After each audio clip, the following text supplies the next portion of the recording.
შემეცნებით საგანმანათლებლო პროექტი რადიო კინო მზადდება სტუდია კოცის ბაზაზე.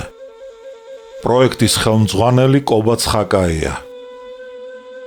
პროექტის რედაქტორი ნინო ჩხიკვიშვილი. თბილისი 2025 წელი.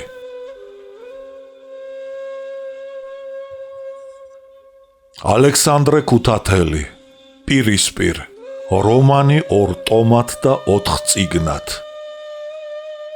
პირველი ტომი.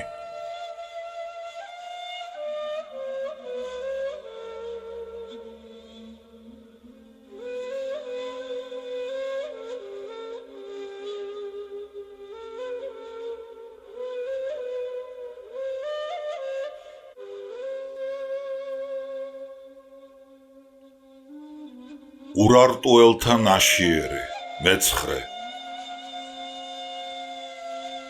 ჩვენი ქვეყნის უძველესი ისტორიის და განსაკუთრებით კი საქართველოს და სომხეთის ისტორიის შესწავლისათვის ურარტუს სახელმწიფოს ისტორიას დიდი მნიშვნელობა ენიჭება.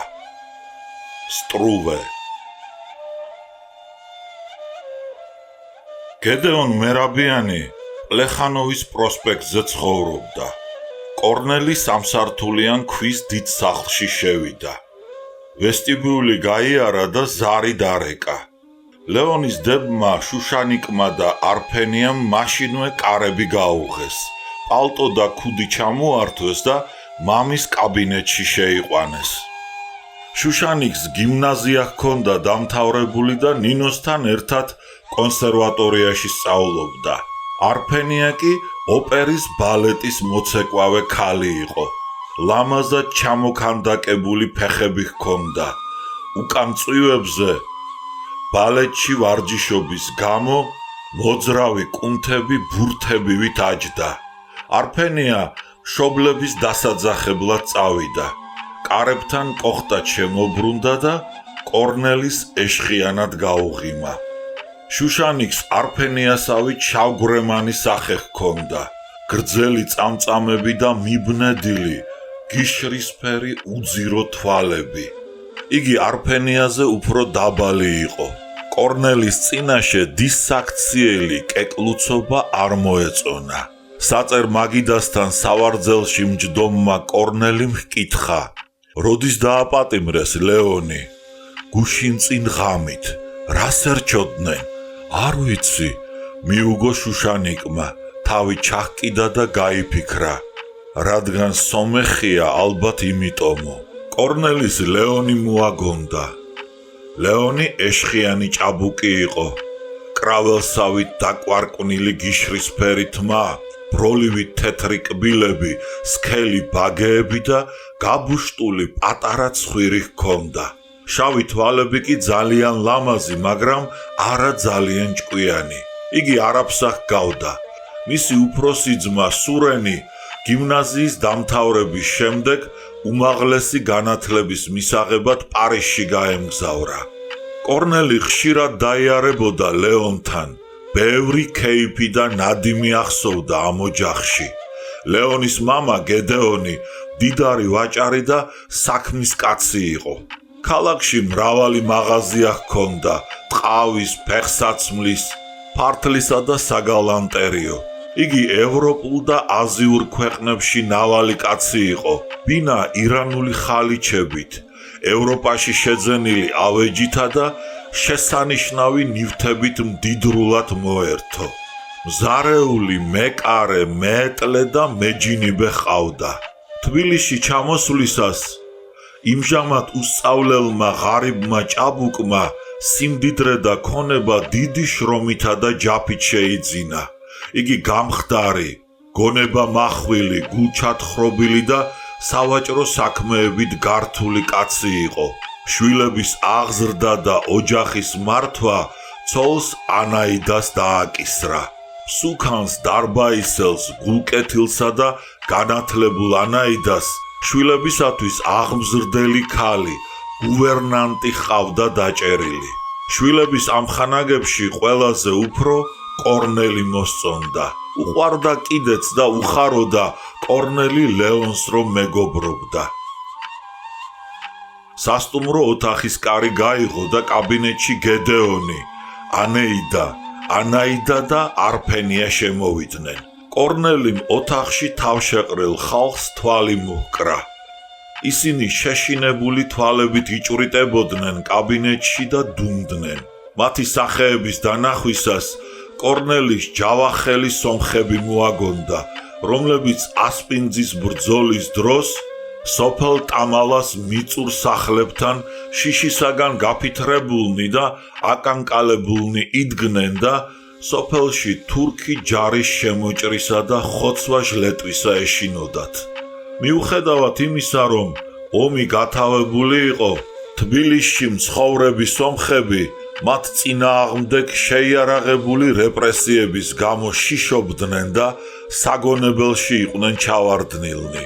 გედეონი და ანაიდა ისეთი მწუხარე სახეებით შემოვიდნენ და ისე მიესალმნენ კორნელის, თითქოს შვილი გარდაცვლიათ და ჭირისუფლებივით იქცევიანო. ანაიდას სათნო და სანდომიანი სახე ჰქონდა. ჩასუქებულ და აწჭაღარა ქალს მხრებზე შავი შალი წამოესხა. იგი ფარდა გადაფენილ ტახტზე დაჯდა.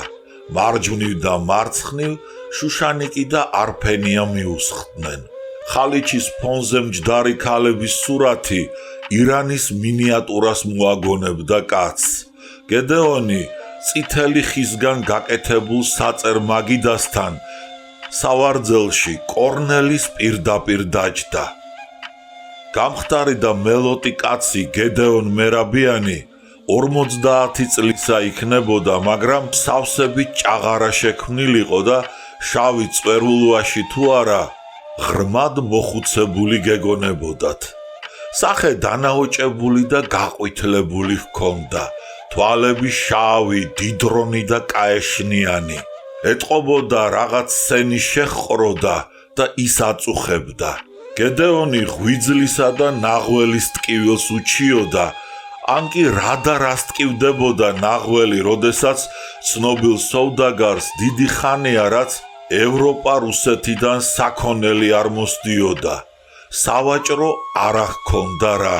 გედეონს ბაქოსა და თბილისში დიდი მაღაზიები და სახლებიც ჩამოართვეს და ახლა ლამის უბრალო მეწვრილმანის ბედი ეწვიოს. არაფრის ხალისი არ ჰქონდა. ახლა კი კორნელის შესახვედრად დიდი ხნის წინათ შენახული და ნავთალინ გადაყრილი ინდიგოს კოსტუმი ჩაეცვა.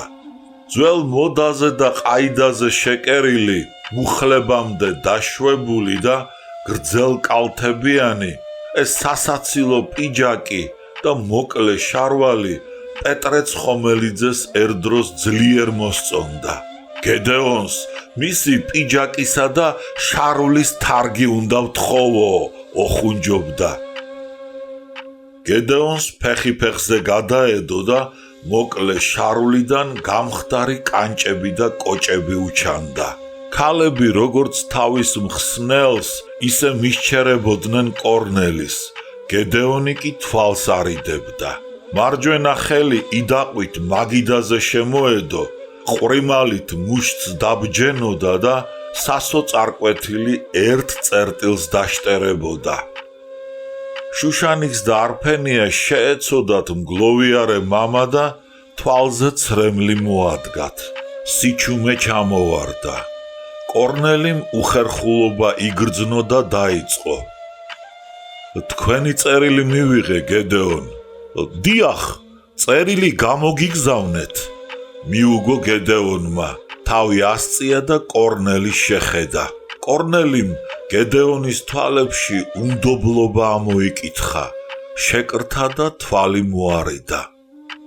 ორივემ უხერხულობა იგრძნეს და მიხვდნენ თუ რა ზღვარი გათხრილიყო სომეხ ქართველთა შორის. სომეხ ქართველთა შორის ატეხილი ომის შემდეგ ისინი თავს ისე გრძნობდნენ, თითქო მათაც წილიედოთ ერთმანეთის ხოცვა ჟლეტაში. გედეონი გრძნობდა, რომ სომხებმა და თითქო მანაც ცუდი და რაღაც უმსგავსი გაუკეთეს ქართველებს. კორნელიც გრძნობდა, რომ ქართველებმა და თითქო მანაც ცუდი და რაღაც უმსგავსო გაუკეთეს სომხებს. ძალიან ცუდი, ბოროტი და საზიზღარი, რაც არ უნდა ეგუებოდეს ადამიანის ბუნებას. ადამიანის მიერ ადამიანის მოკლა, ადამიანისათვის ყველაზე უძვირფასესის, სიცოცხლის წართმევა. ამ სამარცხვინო გრძნობის გამო მათი საუბარი შეუძლებელი გახდა. ალბათ ამასვე გრძნობდნენ დამუნჯებული და გლოვით მოკლული ქალებიც. ბოლოს ასეთი ხანგრძლივი დუმილი უხერხული შეიქმნა და გედეონმა ნიადაგი მოსინჯა. ლეონ დააპატიმრეს. თქვენ კარგი ბიჭი და მეგობრები იყავით და ვიფიქრე, იქნებ კორნელი დაეხმაროს მეთქი. დაიწყო სასოწარკვეთილი ხმით გედეონმა. დავეხმარებით, მიუგო კორნელიმ. დავიღუპეთ, შვილოჯან, დავიღუპეთ, გვიშველეთ. დაიძახა დედამ ანაიდამ, ხელები მუხლებზე შემოიკრა, ხელის გულებით მუხლებს დაებჯინა და გლოვით მოკლულმა ქალმა კედლის საათის ქანქარასავით ქანაობა დაიწყო. რა მოგივიდათ, რა მოხდა ასეთი? დაამშვიდა კორნელიმ. როგორ რა მოხდა, შვილო? მოთქმით გააბა ანაიდამ. მენშევიკები სომეხ პატიმრებს ხრეტენო, გინდა ლაგერში გაგზავნონ, ესეც უარესია. ამბობენ ლაგერში პირტახტიანი ტიფი მძვინვარებს და ხალხი ერთთავად იშლიტებაო. დამშვიდებული ბრძანდებოდეთ, რომ მე ლეონის ისეთივე ამხანაგი და მეგობარი ვარ, როგორიც ვიყავი და ყოველგვარ ზომებს მივიღებთ მის დასახსნელად. უთხრა კორნელიმ. უშველეთ, შვილო, უშველეთ. დაიძახა ანაიდამ. გედეონმა ქვევიდან ახედა კორნელის. სურდა გაეგო, მართალს ამბობს თუ თაღლითობსო. კორნელიმ დაიჭირა ეჭვით სავსე გედეონის გამოხედვა და ეწყინა. თვალი გაუსწორა. გედეონი გატყდა და ახლა კი საბოლოოდ დარწმუნდა კორნელი, რომ მართალს ამბობდა. კოპებს შეკრულ ვაჭარს კუშტ სახეზე ღიმილმა გადაურბინა. კოლოფი გახსნა, კორნელის პაპიროსი მიაწოდა. ერთი თვითონაც აიღო, ცეცხლი მოუკიდა და გააბოლა. კორნელის თუთუნის გემო მოეწონა და კოლოფს დახედა. კოლოფზე მაიმუნის, ორანგუტანგის თავი ეხატა. მაიმუნი პაპიროსს ეწეოდა. კოლოფი შუა ადგილას განდაგან ეწერა ინტელიჟენ. ფასი 25 ცალი 50 კაპიკი. ქვევით კუთხეში კავკასიონი. კავკასიის მაიმუნი. წამოწდა კორნელის და ყველამ გაოცებით შეხედა მას. რას ამბობსო? რატომ მოგაგონდათ სახელმწიფოს სათათბიროში შავრაზმელის პურიშკევიჩის მიერ თქმული სიტყვები? ჰკითხა გედეონმა კორნელის. აგერ კოლოფზე რომ მაიმუნი ხატია და ქვევით კავკასიონის წერია, ამან მომაგონა, მიუგო კორნელიმ.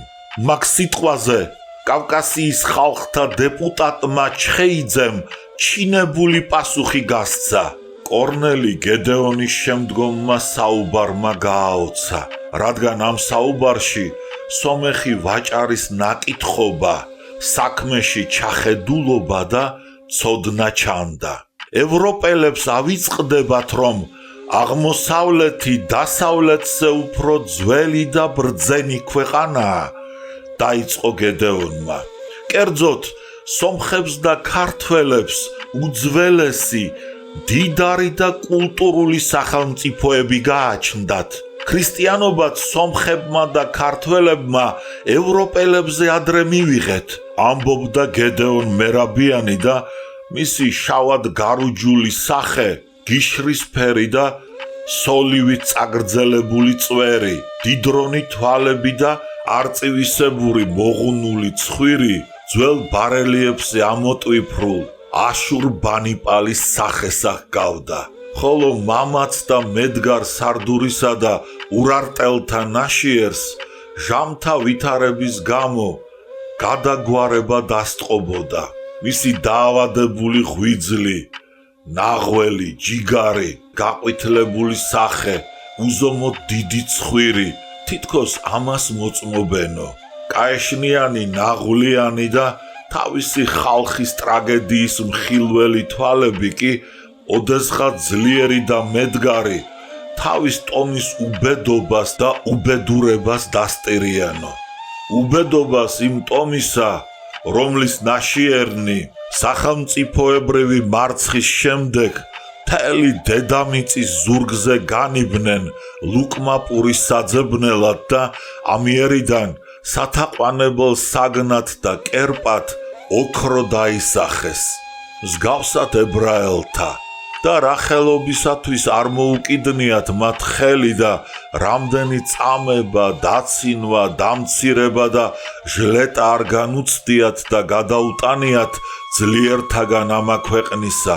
ასე ფიქრობდა კორნელი, როდესაც გედეონ მერაბიანის თქმულს usmenda ურარტუზე, ძველ სომხეთზე, რომელთაგან მის დამარცხებაზე, ოსმალეთის ვილაიეთებში მცხოვრებ ახლანდელი სომხების მარცხზე, სირია მესოპოტამიის უდაბნოებში მათ გადასახლებაზე და ათასობით და 100,000-ობით ჟლეტაზე.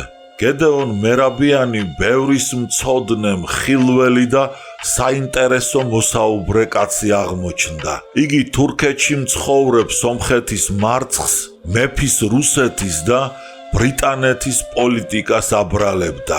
მე კარგად ვიცნობ ინგლისელებს, მე მინახავს ისინი კალკუტასა და ქაიროში, თქვა გედეონმა. კალკუტასა და ქაიროში ბრძანებულ ხართ? ჰკითხა კორნელიმ. როგორ არა? მიუგო გედეონმა და კალკუტა ქაიროზე საუბარს მოჰყვა, მაგრამ ანაიდას გულს გენია ედებოდა და ქმარი დატუქსა. რა დროს ქაირო და კალკუტაა შეკაცო, შვილი გვეღუპება. მერმე კორნელის კითხა. როგორ უშველი ლეონს, კორნელი? უშველი დარდი ნუ გაქვთ, მიუგო კორნელიმ. ახლავე უნდა უშველო. ახლავე უნდა უშველო, შვილო, დაყოვნება არ შეიძლება, შენიშნა ანაიდამ. ახლა ციხიდან კაცის გამოხსნა ადვილი საქმე როდია. ამბობენ, განსაკუთრებული რაზმის უფროსის, კედიას ხელში ვინც ჩავარდება, ადვილად თავს ვერ დააღწევსო. უიმედოდ ჩაილაპარაკა გედეონმა. ესტატე მაყაშვილი განა ციხიდან ვერ გამოაშვებინებს? დაიძახა ამდენ ხანს დადუმებულმა შუშანიკმა. კორნელი შეკრთა, რადგან იცოდა ესტატეს ამ საქმისათვის ვერ მიხმართავდა, მაგრამ გედეონს ესტატეს ხსენება გაეხარდა და განაცხადა. ესტატე მაყაშვილი თუ ინებებს, ამ საქმეს უთუოდ გააკეთებს. გვიშველე კორნელი. ისევ შეევედრა ლეონის დედა კორნელის. კორნელი წამოდგა. საპატიმროდან ლეონის გამოშვება აღუქვა მშობლებს და ქუჩაში გამოვიდა.